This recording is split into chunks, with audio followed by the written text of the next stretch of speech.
Dear students, अस्सलाम वालेकुम। कैसे हैं आप सब लोग? उम्मीद है कि आप सब हमेशा की तरह खैरियत से होंगे। तो मैथमेटिक्स के सीरीज़ में आपको एक दफ़ा फिर से वेलकम करते हैं।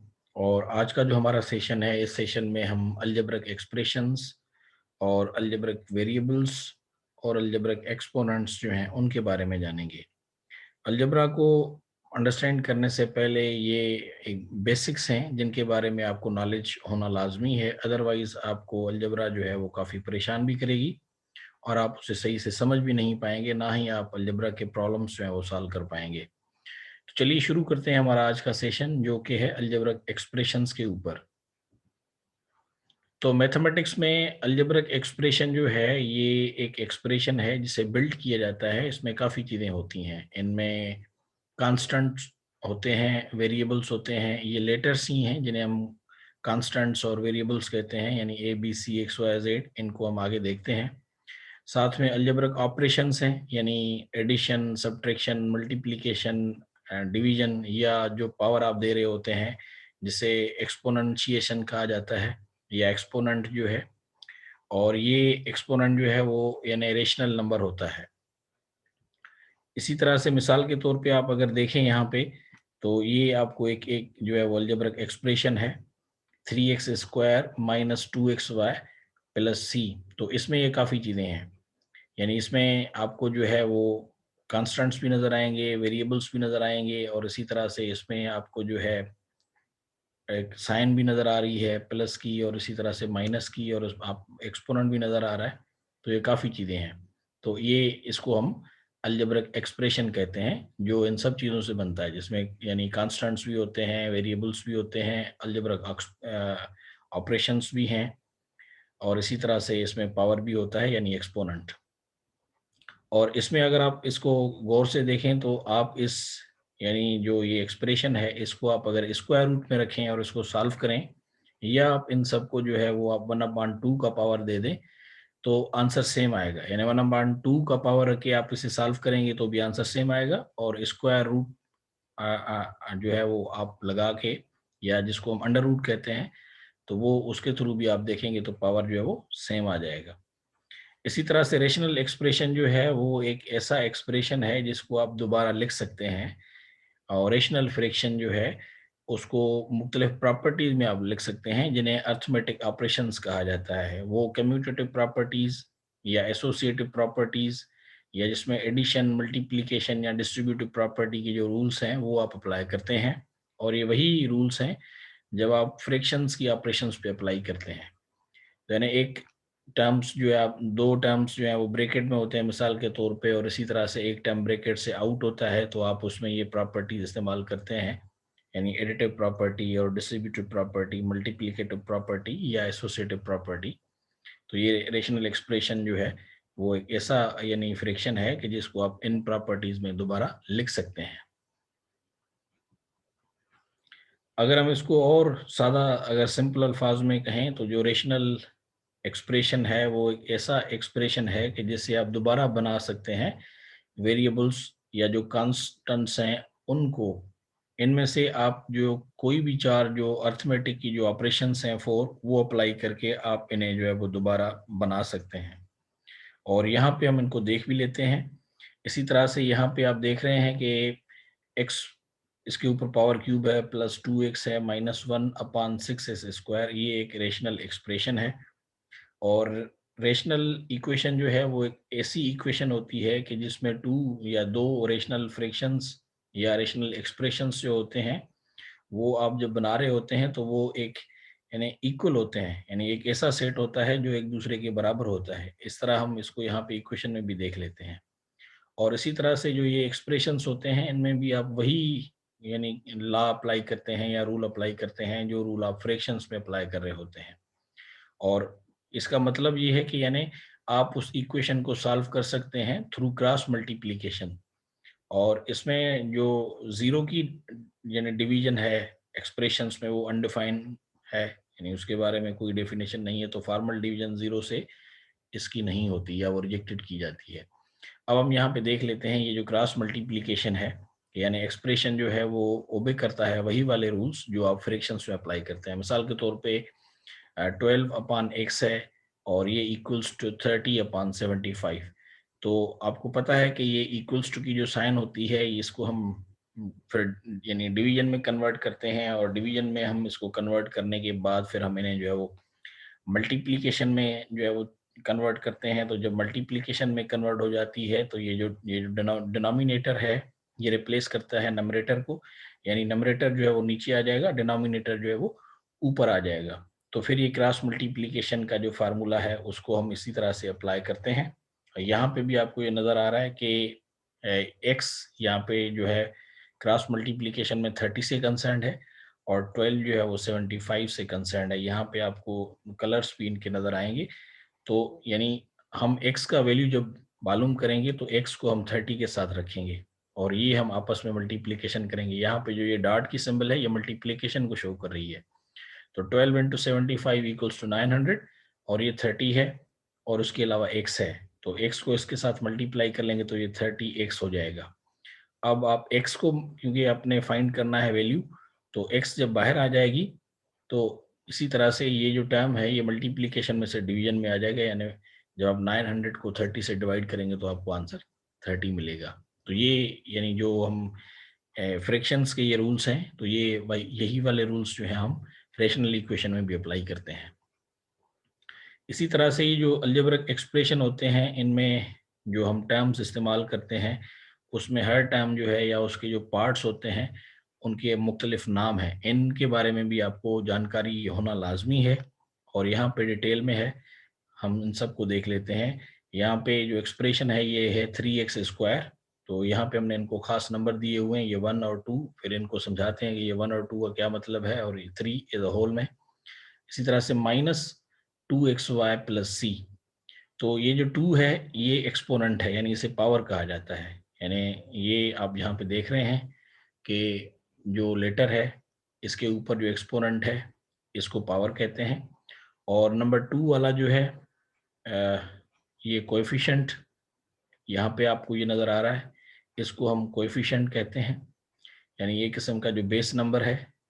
और इसी तरह से जो नंबर 3 है इसको हम टर्म कहते हैं, वन टर्म, और इनको हम देख भी लेते हैं, या एक्सप्रेशन हम इसको कहते हैं, यानी ये एक किस्म का मोनोमियल एक्सप्रेशन भी हो जाएगा सबका मिला के। इसी तरह से नंबर 4 जो है ये आप देख रहे हैं, ये ऑपरेटर है, जो सिंबल्स होंगी ये ऑपरेटर्स होंगी, यानी जो 4 ऑपरेशंस हैं, यानी डिवीजन, मल्टीप्लिकेशन और इसी तरह से जो सब्ट्रैक्शन है और एडिशन जो आपको नज़र भी आ रहे हैं। और 5 जो है ये कांस्टेंट है, और इसी तरह से आगे जो है हम इसको कांस्टेंट को जो है वेरिएबल भी कह सकते हैं, डिपेंड करता है कि कुछ लेटर्स हैं जो है उनको हम अभी आगे देख लेते हैं कि ये कौन से लेटर्स हैं जिन्हें हम कांस्टेंट कहते हैं और कौन से लेटर्स हैं जिन्हें हम वेरिएबल्स कहते हैं। तो ये यानी जो इसके जो स्पेसिफिक जो पार्ट्स हैं खास, और इनकी जो टर्मिनोलॉजी है ये इसीलिए है कि आपको ये समझ में आ जाए कि ये बेसिकली हैं क्या। तो ये टाइप्स ऑफ अलजेब्रिक एक्सप्रेशंस जो हैं वो 3 हैं। उनमें एक है मोनोमियल एक्सप्रेशन, और एक है बायनोमियल एक्सप्रेशन, और एक है पॉलिनोमियल एक्सप्रेशन। तो मोनो का मतलब है 1, और इसी तरह से ये जो बायनोमियल एक्सप्रेशन है इसका मतलब है 2 एक्सप्रेशंस आएंगे इसमें, या इसमें एक किस्म के जो है वो टर्म्स आएंगे। और पोली का मतलब है सेवरल, तो इसमें यानी 2 से ज़्यादा आ सकते हैं, 3 भी हो सकते हैं, 4 भी, 5 भी। यहाँ पे हम इनको ज़्यादा और इजीली देख लेते हैं। तो जो यानी मोनोमियल एक्सप्रेशंस होते हैं ये एक ऐसा अलजेब्रिक एक्सप्रेशन है कि जिसमें सिर्फ एक टर्म होगा, जिसमें आप यहाँ पे देख रहे हैं, यानी 3x इसके ऊपर पावर 4 है, ये एक टर्म हो गया, कामा सेपरेट करिए। इसी तरह से 3xy ये एक टर्म हो गया, 3x ये टर्म है, 8y ये एक टर्म है। तो इसी तरह से जिसमें यानी सिर्फ एक टर्म होगा उसे हम मोनोमियल एक्सप्रेशंस कहते हैं। बायनोमियल एक्सप्रेशंस में जैसे मैंने आपको पहले बताया था कि उसमें 2 टर्म्स होते हैं, यानी कोई भी 2 टर्म्स होंगे। जिस तरह से यहाँ पे आप देख रहे हैं 5xy+8, तो +8 एक टर्म है और 5xy 2 टर्म है, तो ये 2 टर्म्स हो गए, यहाँ पे ये बायनोमियल एक्सप्रेशन हो गया। इसी तरह से xyz+x³, तो अगेन ये यानी बायनोमियल टर्म इसमें यानी आ रहे हैं, तो ये बायनोमियल एक्सप्रेशन है। एक टर्म ये है xyz का और दूसरा है x³ का। इसी तरह से जो पॉलिनोमियल एक्सप्रेशंस होते हैं उनमें ये जो टर्म्स हैं ये 2 से ज़्यादा होते हैं। तो 3 और 3 से आगे जितने भी हैं उन्हें हम पोलिनोमियल कहते हैं। 4 हैं, 5 हैं, 6 हैं, आमतौर पे इतने ज़्यादा नहीं होते। तो यहाँ पे आप देख रहे हैं ax ये एक टर्म है, प्लस by ये दूसरा टर्म है, और प्लस ca 3 टर्म्स हो गए, तो ये पोलिनोमियल हो गया। इसी तरह से x³ प्लस 2x प्लस 3, तो इसमें भी 3 टर्म्स हैं, तो ये भी पोलिनोमियल हो गया। इसके अलावा कुछ अदर टाइप्स भी हैं एक्सप्रेशंस की, जिन्हें नंबरिक एक्सप्रेशन कहा जाता है, उसमें सिर्फ नंबर्स होते हैं। और इसी तरह से एक और है जिसे वेरिएबल एक्सप्रेशन कहा जाता है, यानी नंबर्स के साथ उसमें लेटर्स भी होते हैं। तो इन्हें जो है वो हम नंबरिक एक्सप्रेशन या वेरिएबल एक्सप्रेशन कहते हैं, या ये टर्म्स हम कॉमनली यूज करते हैं अपना बायनोमियल और नोमियल और पोलिनोमियल के साथ भी।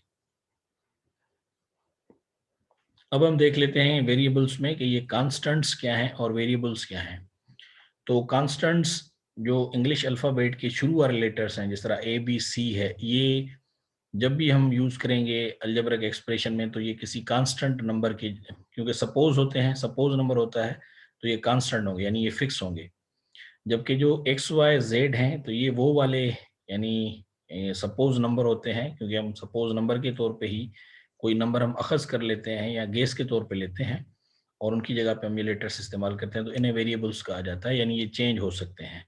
और आम तौर पे हम कांस्टेंट्स को और वेरिएबल्स को इटैलिक्स यानी टेढ़ा करके लिख रहे होते हैं। तो ये आपको लाजमी अंडरस्टैंड हो गया होगा कि हम कांस्टेंट किसे कह रहे हैं और वेरिएबल्स किसे कह रहे हैं, यानी ए बी सी लेटर्स। तो ये ए बी सी लेटर्स जो हैं, ये एक्सप्रेशंस में किसी सपोज नंबर के तौर पे लिए जाते हैं, कि से एनी नंबर, तो इनको कांस्टेंट कहा जाता है, और ये वेरिएबल्स हैं, यानी ये चेंज हो सकते हैं, number can vary or change. इसी तरह से जो एक्सपोनेंट्स हैं, तो जब भी आप अलजेब्रिक एक्सप्रेशंस लिखते हैं, तो उसमें आप अगर मिसाल के तौर पे कोई पोलिनोमियल एक्सप्रेशन लिख रहे हैं, तो पोलिनोमियल एक्सप्रेशन में जिस यानी टर्म का जो एक्सपोनेंट है या जो उसका पावर है वो बड़ा होगा, वो सबसे पहले आएगा। यानी जितना ज़्यादा पावर बड़ा है, तो वो पहले, और उसके बाद वाला पावर फिर दूसरे पे, और तीसरे वाला तीसरे पे। मिसाल के तौर पे आपके पास 2 टर्म्स हैं, एक्स स्क्वायर और एक्स है, तो आप सबसे पहले जो है वो एक्स स्क्वायर लेफ्ट साइड पे रखेंगे, और उसके बाद एक्स आएगी। और इसी तरह से, क्योंकि एक्स को जो है वो कोई कोएफिशिएंट नहीं होता, तो 1 जो कोएफिशिएंट है, बेसिकली वो हम शो नहीं कर रहे होते, कॉमन होता है, जहाँ पे कोई भी नहीं होगा इट मीन्स के 1 है। और इसी तरह से एक्स के आगे भी जो है वो हम 1 अंडरस्टैंड करते हैं, खाली अगर आपके पास जो है वो वेरिएबल है, तो आप उसे जो है वो 1 कॉमनली अंडरस्टैंड करते हैं। 1 से ज़्यादा होगा तो फिर हम नंबर देते हैं, जिस तरह हम कहते हैं 2x, 3x, 4x, 5x, इस तरह से। और इसी तरह से जो एक्सपोनेंट पावर है, वो 1 का तो हम शो नहीं करते, और अलबत्ता अगर 0 होगा, तो ये आप यहाँ पे जिस तरह से देख रहे हैं कि एक्सपोनेंट जो है अगर वो 0 है, तो रिजल्ट उसका ऑलवेज 1 होगा। तो फिर हम x जो है वो हम आमतौर पे यानी जो वेरिएबल है वो नहीं देते, खाली हम नंबर लिख लेते हैं।